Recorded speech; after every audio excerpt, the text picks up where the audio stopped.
Hey guys, it's Trey Bolin with Origin Stories, and I'm so excited to have my new friend Amber with us. And she's going to share a little bit about her caregiving journey. So I'm just going to let Amber go ahead and get started. Thanks so much for joining me today, Amber. Thanks for having me. Hi, everybody. My name is Amber, and my platform is the B Channel platform. And the purpose of it is to bless, edify, and encourage others to live their best lives. And I blog and I podcast, and I talk about different things such as faith in God. And I would talk about caregiving a lot, relationships, and just different things, like my journey with content creation. So, to really just give y'all the cliff notes on what the caregiving journey was like. I took care of my father, me and my mother. We were a team. We took care of my father for 7 years. Like that was really like the grueling period of it. Mm, But really this journey started in about like circa 2012, 2013, wow, because he had his first stroke. He had like a series of what they call transient ischemic attacks, which are wow. mini strokes. And just for people to know, if you have a loved one that has AFib, be Mm, sure that you get that person checked out, because that's a type of irregular heartbeat, and that could lead to people having strokes. So just so your audience is aware. um, yes. My mom actually was just diagnosed, so I highly recommend listen to that. Check in with your doctor. Really important. Yeah, so they didn't know at the time that that's what it was, but he got better, he was walking again and things, and struggling with the talking, but Yeah. he was still, up and about and everything. Until, he was like, because he was helping to take care of my grandmother, and then that's when Wow. he had his first stroke, because Oh she my had a stroke. goodness. Right? So it's like, "Oh, I better, I gotta make sure I take care of myself." Yeah. But at that point, it was like, okay, well, we had to help take care of her because he had gotten sick. And Hmm. then it was like a lot. And then the next thing I know, he was doing good for Mm, until 2017, August of 2017. wow. He got hit by a car. Oh no. Yeah, and he was on the Mm, way to the track early in the morning. He liked to go on walks to the track. He loved to do that. And just, wanted to really be independent and everything like that. right, You know how right. people can be like that after they have a stroke. They just really he was always, he was self-employed. He was Yeah. really a go-getter. He was a musician, and he was a music teacher, and he was an organist. Mm, So he was so many different things. yeah. And so he didn't know how to just do nothing, right? Right. So, Yes. and we tried our hardest to keep him in the house. Mhm. We hid his shoes and everything. So he couldn't get outside, and he still found some shoes and got Oh my outside. gosh. And that was early in the morning, so we didn't know. Yeah. Yeah, so from then on, it was just, he was bedridden. Mm. Um, he had more strokes and other things Oh, happened. wow. And so he couldn't do anything for himself. And so me and my Mm, mom did, everything that we could for him for as long as we could. And wow. then it was just a lot, a lot, a That lot. is a lot. And can I ask you, how old were you when this is all happening? I was like my early 20s, when it Wow. was like I was like 23 probably when Mm, he started getting sick like that. And then like around, like when I was like 27-ish, that's when he started getting really sick. And so that's a it was, long journey. yeah. And yeah, because I'm 35. So Mm, now it's like, wow. And then finally October 9th of 2024, we're recording this in January of 2025. yeah. So he passed going on 4 months ago now. It'll be 4 months Mm, on February 9th. So it's mm. just been a lot. That's a long journey. That is a long time to be a caregiver. And especially, I did some caregiving in the past. I still do a little bit from time to time, helping out family members with respite care, because Hmm. it's so hard to be that main caregiver, especially for someone like yourself who is so young, and to be a family member that you're caring for. What was that like to be with someone in their pain, to be so close to them? I think it was hard because I really had to, I always say I attribute it to like my strength to really staying in the word of God and just Mm, having those quiet times because those dividends pay off. yeah, And yeah, then I would try my best to incorporate, the word with him as, mm, putting it's this channel called Abide Sleep Meditations, and I oh, would put that on for him at night, so at least he can hear mm, the word or hear some prayers if he couldn't read, you yeah, know. So it was just like it was really hard because it's one of those things where you got like put on your big girl panties and do what yeah, you got to do, and right, you might have your moments where you want to break down yeah, or you want to scream or right, you want to cry, but mhm, it's like me and my mom, we were a team, and yeah, we did everything we could do for him, mhm, advocated, we did the best we could do, and, every day was different, and it was yeah, just, oh, wow, just trying to love him through it, mhm, even though sometimes he wouldn't say much to us, we still talked to him, we joked yeah, with him, and then we were very happy if we can get a laugh from him or when he would say things back, or sometimes we would be watching things on TV and he would parrot what that person said, and we'd be like, "Oh, he right, is listening." So you would yeah, have those little moments of lucidity, yeah, then there would be other moments where you're like, I don't even know what you're talking about right now. mhm. And so it It was a feels roller like just coaster. the roller coaster, the ups and the downs and the highs and the lows, and, I was thinking, what would be something that you would wanna say to someone who's in that caregiving, in the trenches right now? What would you say to encourage them? I would say definitely, if you're a believer in God, stay in your word, put on your praise and worship music, Mm, pray, make sure you're in therapy because that's a good one. let me tell you, like April of 2024, I finally decided to take the plunge into therapy. Mm, And I was shopping, you got to shop. You can't just stop at the first one. It might right, not be that first right. so don't give up if that first therapist is not a fit. I always say it's Jesus and therapy. That's what I like to tell people Yeah, because you need both and because he says in a multitude of counselors there's safety, Proverbs 15:22. mhm, So I I say agree. go there and talk to somebody because I was like, you know what? I don't know.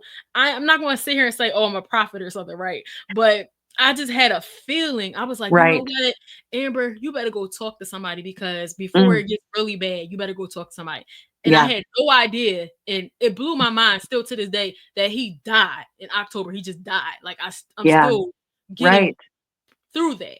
So it's right. like I did not know that it was going to get that bad. So it was like I Yeah, was like, I'm just grateful that I had the wherewithal to be like, you know what, go talk to somebody. And sometimes you mhm, think, oh, it has to be some trauma you had, or everything has to be mm, terrible before you go to the therapist. No, just like you take care of a car before it gets bad, before it yeah. breaks down, you take your brain to the shop called therapy, and That is talk to such somebody. a good analogy. Just taking care of yourself, especially if you're a caregiver that's caring for someone else, someone needs to be caring for you. I think about that analogy like you can't pour from an empty cup, and someone needs to be helping you. I was also thinking about something that we had talked about earlier about, when someone is trying to be a support for someone that's caregiving, what is something that we could do as outsiders that are looking into this situation, like what was the most helpful for you at that time, or what did you wish that someone would have done? How can we support people that are going through this extended time of caregiving? I think that people kind of discount the beauty of or the usefulness of bring some food Yeah, by, you know? So yes, so people don't have I so we don't have agree. to cook or order something. If you can cook, let's make that a caveat. If you could cook, bring some food by and help us in that way or Yeah, sit with us or ask how we're doing, text chat yeah, on us. And It's just so many different situations where Mm, you wish that people would, but caregiving and grief alike, people just kind of move on quicker than you have. Like that first interesting. like couple months or so, or that like year, maybe people might be like, "Oh, how's he doing?" Yeah. Then after that person passes, like that first couple Mm, weeks, we just gonna say a mhm, couple weeks. mhm. It's like, "Oh, I'm checking on you," and then it just kind of peters out. And I Yeah, know that people have their lives to live and they have to go on and true. everything like that. But I just think that community is so vital in any stage Mm, of life. When you're going through life transitions, when you're mhm. dealing with hard seasons, you Yeah. really understand who's there for you and who's not. Mhm. And it's just so important to have people that you can just talk to and say, "Hey, I'm having a bad day. Yeah. Or I'm feeling raggedy day. I'm not feeling Yes. like Yes. because this is something that people don't say enough. And Mhm. it might seem like really crazy to say this, but you can say, you know what? I love you, Lord, but I don't like you today Yeah, because this is crazy. 'cause this is hard. Yeah. What I'm going through is a lot.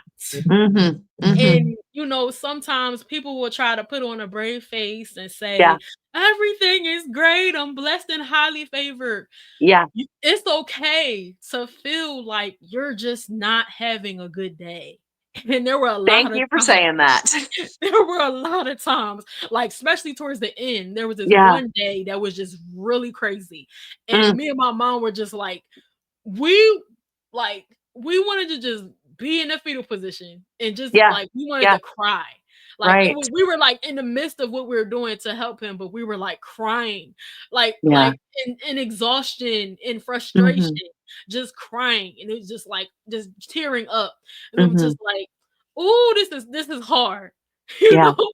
So I think that people need to understand that that's okay to have real feelings. It Mm. doesn't mean that you don't love God. It doesn't mean that, God is not gonna be offended. Because look what Yeah. Jesus went through. He said, "Man, this Mhm. is hard." I was just reading a devotional, and I was watching the recap. It was a Bible recap thing. I'll do a plan, Yeah. and the lady was talking about how Jesus's humanity had to submit to his divinity because his Mm. humanity did not want to go to the cross, but his Mm. divinity submitted to the will of the Father. And Wow, because that's good. even in that moment, he was like, "Yo, I don't like this. If you can take this from me, I Mhm. you don't do that. If you can do that, because you God, so you can do it. Yeah. I Yeah. know you can do it. But if I have to, I will." And I just think that that's so important for people to know that Jesus had humanity. He empathized with what we are going through. He was in sorrow and anguish to Mm. the point of tears and blood. He Yeah. was praying fervently. He was going through. And he knew people were betraying him. He still loved them Mhm. and all. He did everything like he did things that he didn't you would think, "Oh, I won't have to worry about that anymore. I'm about to go, so I might as well just stop Yeah. worrying about Yeah. people." He was washing feet. He was doing all kind of stuff. Like, so it's just interesting to me. Like sometimes people try to act like, "Oh, you can't feel anything. You're just numb in this little bubble." Yes, keep on reading your word, keep praying, Yeah. keep listening to the praise and worship, keep being in community with people that love God. But it's just you can feel. Yeah. It's okay. We're human. So I think that's such good insight. Just allow yourself to feel, to experience the grief and invite community in. You know, I've gone through some grief recently with losing my nephew, and my sister was 37 weeks, and just very unexpected loss. And my sister lives in Colorado, and all of my siblings, my parents, we were all able to go out to be there for the ceremony. And like you're saying, just being together, that community of us loving each other, crying, sobbing, holding each other, being near. My brother-in-law said that he shared a letter with all of us, friends and family, about grief, and I thought it was one of the best things I've ever read about grief. Just about it's awkward, it's weird, it's hard. No one knows the right thing to say. You don't have to. And he just said, "Be near to us in our awkwardness. Be close. You don't have to say the right thing.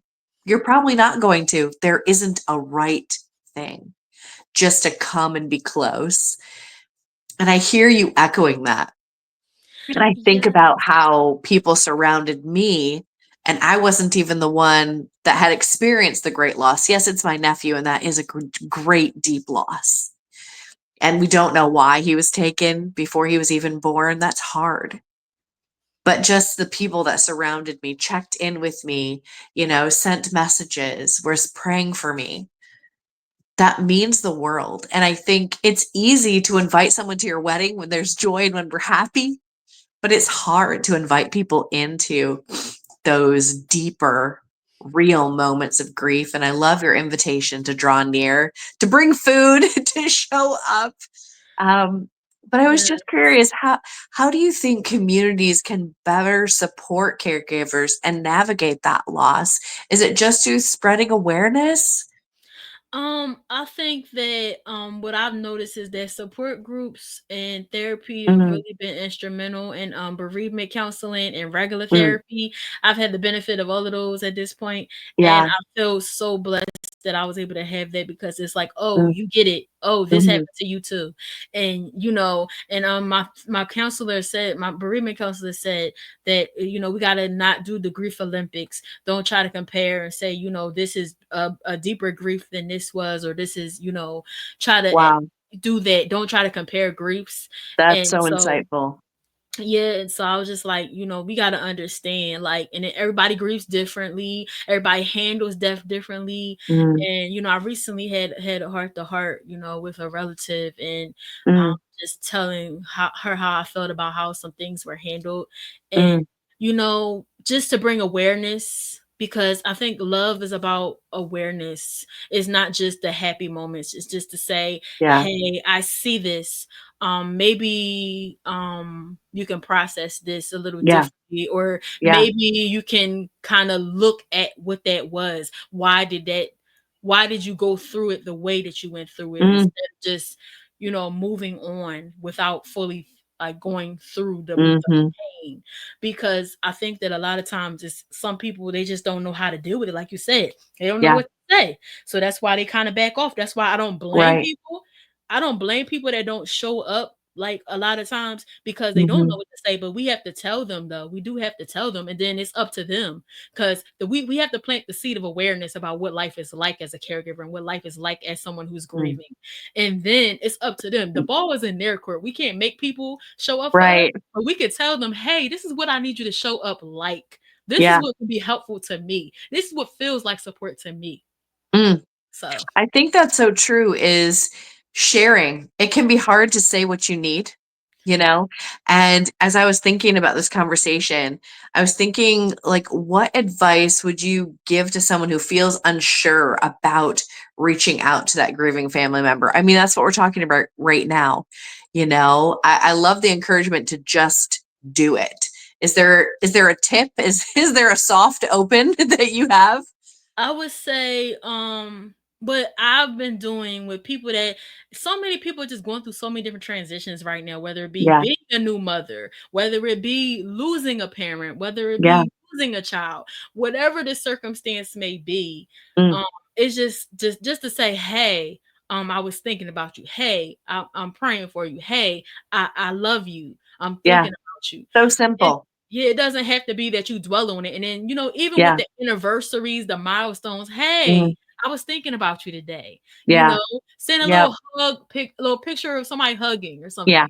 It's those little things that make people feel like they're less alone. I like to say, oh, that somebody knows in some corner of the world somebody Yeah. cares about them. Yep. That's so important, because a Yep. lot of people think they're alone in what they're going through. And to know that you're not alone is half the battle. To know that somebody sees you, they know you, they love you, they're concerned. And just to, just what people say all the time, be Jesus with skin on to people. Yeah. Yeah. Right. And seeing people, I have a story about that. Um, we had a pastor, and he always seemed to remember the moments and the big milestones, the hard milestones, texting people on special days or hard days. And he actually passed away from cancer. And the Wow. encouragement at his funeral was to be like Pat. Notice when people go through a loss, make a note of that. Put it in your phone, set an Yes. alarm. You don't have to remember it. I'm not gonna remember all these dates, but making Right. notes of it in our tablet, in our phone, on a calendar. This is gonna be a hard day for someone, and I'm actually thinking, like, his birthday is coming up, and I'm thinking about him and thinking about his wife and his family, and so I love that encouragement to make note of the hard days so that you can encourage someone on those hard days. Could you, before we go, could you share how your journey as a caregiver has shaped you as a person? Because you've gone through this at such a young age, being in your 20s. That's when people are discovering themselves or partying or clubbing or, maybe they're following their career path. So, this is what your 20s were all about. So, how did that shape you as a person? I think that, there was a lot of things that I didn't get to do, and so Mm, a lot of, like, my therapist would say that it would be like I didn't get to really experience, adulthood really yet because mm, of the way that I put things on hold, on the back burner, yeah, so to speak, because it's like when you're going through something like that, you're like, "Oh, I'm not worried about it. My daddy's right here." And right. people would try to shame you sometimes, or like Mm, it feels like shame. That's what I should say. It feels yeah. like shame because people would say, "Oh, you should be traveling. You should be dating. You should be going Mm, out." And then people try to rush you along after the grief and mm, after the caregiving. Oh, are you getting a house? Are you getting yeah, married? Are yeah. you having a baby? Are you getting a job? I'm like, can I That doesn't breathe? feel good either. So it's just one of those things where you have to understand that God is going to redeem the time. I have to really believe that what it says Mm, in Joel 2, that God will redeem the time. Like, because it's just it was hard, yeah. but it taught me to be more selfless. That it wasn't Okay. all about me, Oh, that that's I could beautiful. love somebody in a deep way and Mhm. like really serve them. It was about Mm, service and mm, just understanding that okay, his needs are really important. yeah. And I would always just have in the back of my head Matthew 25, like, whatever you do for the least of these, and then Yes. just keep in my mind Galatians 6 Mhm. 9, like, don't grow weary in well doing, for a due season reap a harvest if you faint not, right? So Yes. just keep on thinking about, okay, like Yeah. looking beyond, not being stuck in the day-to-day gruel of Mhm. because it can get really mundane and you can get really low if you don't Yeah. really bolster yourself and anchor yourself in the word of God. And so it was just a lot of growth for me, like maybe more Mm, humble, more selfless, and more like I wanted to be more service oriented. It showed me like a lot mm. about myself and what I could handle, and that I was resilient and I Yeah. was stronger than I thought I was, and just so Yeah. much like, and it was like it was hard because that's like, Mhm. you can't get that decade back, but I know that God's gonna bless me. I can't Right. get those 12 years back that I spent worried about him and just really caring about him. But it's like I didn't want to like miss out on that. I didn't Yeah. want to like look back and be like, I could have been there, or Right. I missed his last years. I didn't get to see him. Yeah. I wanted him. I didn't want that grief, the ambiguous grief, to make me run away from the moment Mhm. because it was Mhm. so many things that I wish he could have done and experienced in his golden years, and so many things that my mom would have wanted to experience Yeah. with her in their golden Sure. years together, because they would have been married 40 years this April coming up. Oh, It yeah. is. So it's a lot of emotions. It's a lot, and It I is. learned so much about myself though, and what I could handle and what I can walk through because Yeah. that was heavy. And it's what I'm Heavy. hearing you say is what you can walk through, but it's who you're walking with, Yes, honey, you you ain't know? see what they say, you don't see the footprints. He was Yes. listening to me. Yes, I'm but he him just all the time. carries us and he's near us during those deep heart times. And and I think the community that surrounds us during that time is also so important. Oh my Yeah. goodness, this conversation has just it's it's just been what I needed today. So thank you for being transparent. Thank you for sharing. Thank you for encouraging people to draw near in the hard, to come close to the grieving and um, Yeah, I think that's a beautiful encouragement. Are there any last words that you'd like to leave us with? I would like to say that, family is so important. And, sometimes, and we all have those differences in our family, but people that showed up for us, there were people that really did show up and we're like, yes, that those are the times you remember, when Mm, people show up for you. So it's important to really appreciate those people and cherish those people while you have them. Let's cherish who's left. Let's yeah. not keep dwelling on the person. Yes, Mhm, in the spirit realm, they're always going to be with us. They're in our hearts. We always mm, carry them. We don't have to leave them behind in that way. Also, something I do is I write letters and just tell my dad what's going on at different milestones. Like, hey, yeah, we still able to communicate, because there's so much that I wish I could still say. I want to, you mm, still want to just. It's not like you can just cut off 35 years of knowing yeah, somebody. yeah, You no. know, there's not like a faucet where you're like, "Oh, I'm done with that." So Right, it's just so right. important to just like have those journaling moments, go to Mm, therapy, and just, if you can, let yourself be, have that moment to hibernate and process what's going on, but mm, also venture out when you can, yeah, and do your best to show up for other people who you see going through the same thing. That's yes, don't be so caught up in your own stuff that you yeah, can't go with walk with them through it, because that is healing in of itself, to show up for other people mm, with their boundaries. Let's make I sure love we that. say that. I love that. Be someone, who shows up for someone else. That's a beautiful way to end this conversation. What a lovely encouragement. How can people get connected to you, and where can we find you? I don't know if the everybody is watching, but for those of you who are watching, you can find me at B Channel 27. It's right there on the screen on Instagram. That's where you can find me. I'm on there a lot, sharing on the stories and things like that. I'm on other platforms as well. All of my bios have my link tree in it, so you can find me whether it's Pinterest, WordPress, Tumblr, Substack, LinkedIn, Perfect. Spotify, YouTube. I'm everywhere. Great. Thanks so much, Amber. And thank you again for this conversation. You're welcome.